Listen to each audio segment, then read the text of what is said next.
Ito ho ang highest so far na medyo mabigat po sa kalooban natin lahat. Ito po yung COVID cases natin for today. Nasa 22,000 daw ho. Pakita natin. 22,366. New cases as of August 30. As of today po yan. Ayan o, para lang malaman nyo. Sabi ko, ipakita natin yan. Baka yung iba hindi nalalaman, hindi kayo nag-iingat. Mabigat po itong pinagdadaanan natin na ito. Hindi po ito biro. Sa totoo lang, kahit ako, pwedeng lahat tayo, pwedeng tamaan ito, kahit sino. Even the doctors, so, alam niyo naman, marami nang nagsakripisyo mga doktor. Ho, siyempre, sa mga doktor natin nagsakripisyo, totoo yan. Marami nang nagbuwis ng buhay. Isipin niyo ho, ano ba kung gaano kahirap? May nakakausap akong doktor. Mag-aalaga na may sakit, di ba? Pag-alaga, naka-PPE, nakahirap, di makahinga. After no isang pasyente, hubad na naman. Palit na naman isang PPE. Hindi ba? Ang hirap po nun. Ilang pasyente po yan? Punong-puno na nga daw ho ng mga pasyente, yung ating mga hospital sa buong Pilipinas. Tapos, uuwi ba sila sa bahay nila? Hindi ho. Nag-a-isolate pa rin sila. Hindi nila mayakap yung mga anak nila. Hindi nila mayakap yung kanilang mga mahal sa buhay. Andiyan ba yung video natin na yun? Yung nakakawa yung bata, hindi yung mayakap yung policewoman. Na-check mo nga. Hindi, para alam nyo, kaya ako gusto na papanood to. Para maisip nyo. Oo, ang hirap po ng walang trabaho. Ang hirap eh. O, wala kang trabaho, magkakasakit ka at mamamatay ka. Sabi niyo, mamamatay kami sa gutom, paano? Paano naman po yung nagkakasakit? Di ba? Ganun din ang nangyayari. Kaya napakahirap po. Kaya wala dapat sinisisi dito eh. Di ba? Lalo na ngayon, sisiyan tayo na sisiyan sa nangyayari. Wala mo ng propaganda. Wala mo nang papalitan ko yung ganito, papagawa ko ng ganito. Ang gawin natin ngayon eh, tulungan natin yung ating mga kababayan na naghihirap. Ito ang mas importante ngayon. Hindi importante ikaw ay makaupo. Hindi importante ikaw ay maging manalo. Hindi itong panahon para dyan. Hindi itong panahon para kayo ay kung ano-ano mga kinu-question nyo. Tumulong kayo. Tumulong tayo sa ating mga kababayan. Katulad doon, ito gusto ko na yung palabas. Andiyan ba yung video na yan? O ito papakita natin kasi ito international eh.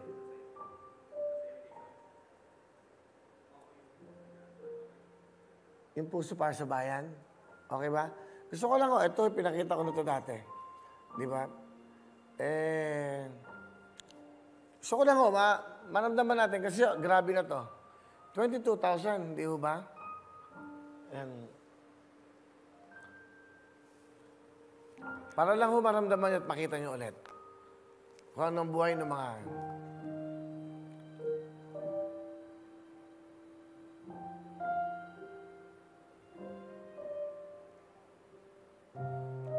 Sa home police, yung anak niya hindi niya mayakap dahil galing siya sa labas. Tingnan niyo kung gaano kahirap po. Ito kasi araw ng mga bayani eh. Sino ba mga bayani natin ngayon?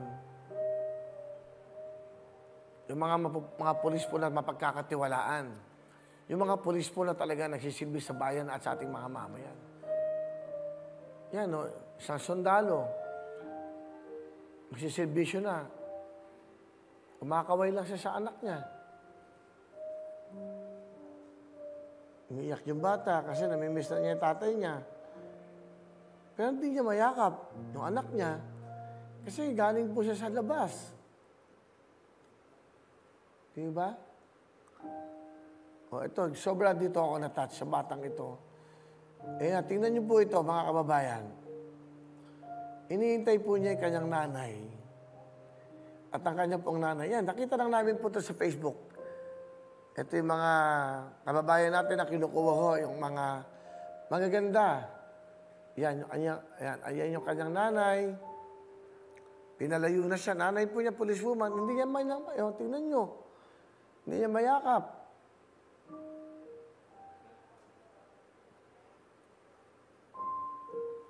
Hindi ba napakahirap po ng sitwasyon ng ating mga...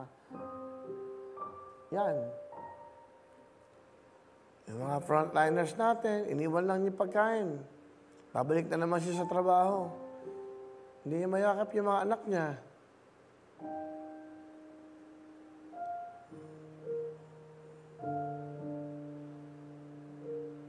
isang ating pong pulis na nagsisilbi sa ating mga babayan. Yan, no? Anak niya, hindi niya mayakap. Kanyang mahal sa buhay.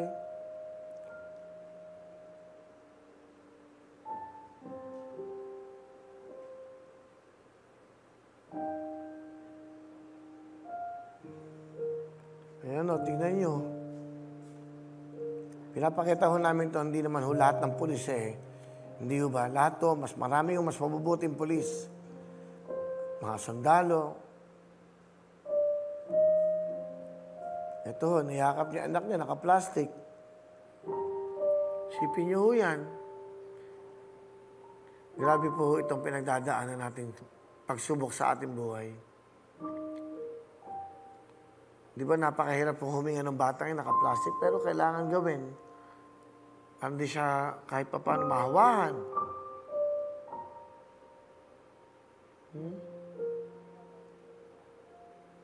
Ito, very touching din po ito. Ito naman po sa Amerika. Yung kanyang lolo ho, kasama niya. Kasi ang kanyang tatay, isang policeman. Tingnan nyo, para mayakap lang niya yung papa niya. Kailangan lagyan pa siya ng plastic. Isipin niyo kung gaano ko kahirap sa bata yan. Naka-plastic siya. Ito po, nagsisilbi, isang nurse, isang doktora. May dalang pagkain yung kanyang anak, hindi niya mayakap.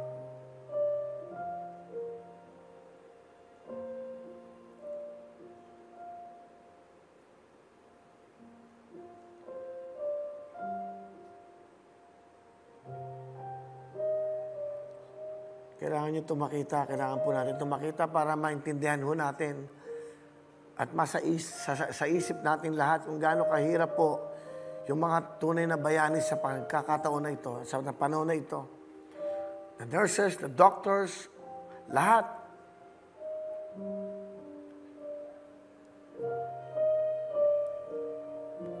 Yan po yung mga dakilang doktor natin nagsilbi sa bayan.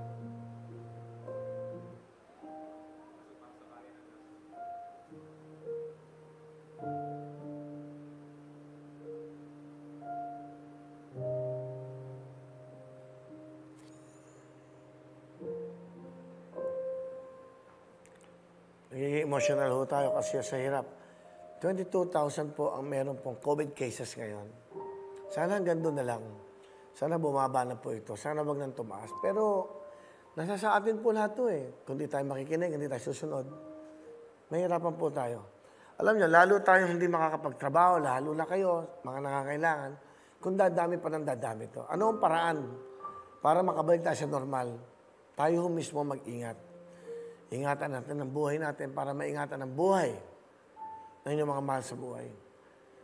Ngayong araw po ay araw ng mga bayani. Marami naging bayani, mga panahon-panahon, Dr. Cerizal, Andres Bonifacio, at marami pa ang ating mga bagong bayani, mga OFWs na nagpapasok ng malaking pera sa ating bansa para umunlad tayo. Pero napakahirap po ng mga bayani ngayon dahil lumalaban po sa giyera na hindi nila kilala at hindi nila alam kung sino ang kalaban nila. Sa kanila po sinumpaan na magserbisyo sa ating mga kababayan, sa ating buong bansa, sa ating bayan. Kahirap po. Ako lang, sa totoo lang, nag-iisip akong gumawa ng paraan sa ating mga nurses, doctors, lalo-lalo na po yung mga nurses na talagang umahaaray na. Kung may magagawa lang kami, may magagawa ako, gagawa po ako ng paraan. Yan. Sana ho,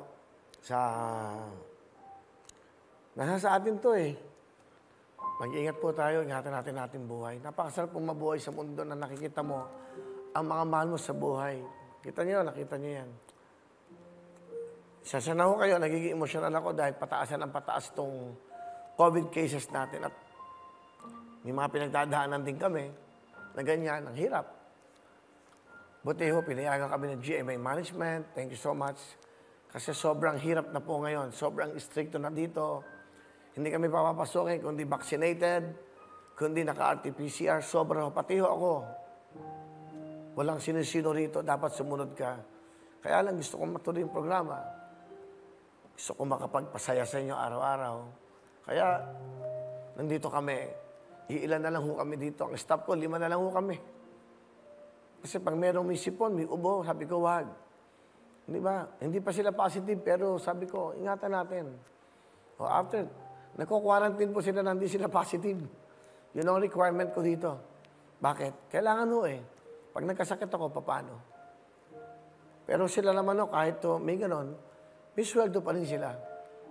Hindi naman sila pababayaan. Sige, pasensya na kayo. Pinapaalala ko lang ho sa inyo kung gaano kahirap yung mga bayani. Saludo kami sa ating mga frontliners. Lahat kayo na frontliners, especially yung mga doktor, yung mga nurses, yung mga nagsisilbiyo, yung janitors, lahat ng iyan na nasa ospital. Mga barangay, yung mga hindi nanloloko. Saludo kami sa inyo. Sa mga pulis, mga sundalo. Saludo kami sa inyo. We salute you. At palakpakan namin. Hello mga kapuso! Ako po si Ipon. Minabati ko unang-una dyan mga kaipo natin, mga kaskwami ko dyan. Nagustuhan nyo ba ang video na to? Marami pa kaming inanda para sa inyo. Mag-subscribe lang sa Wowin YouTube channel. Tsaka, don't forget to hit the, the bell button para lagi ka updated. Yun lang!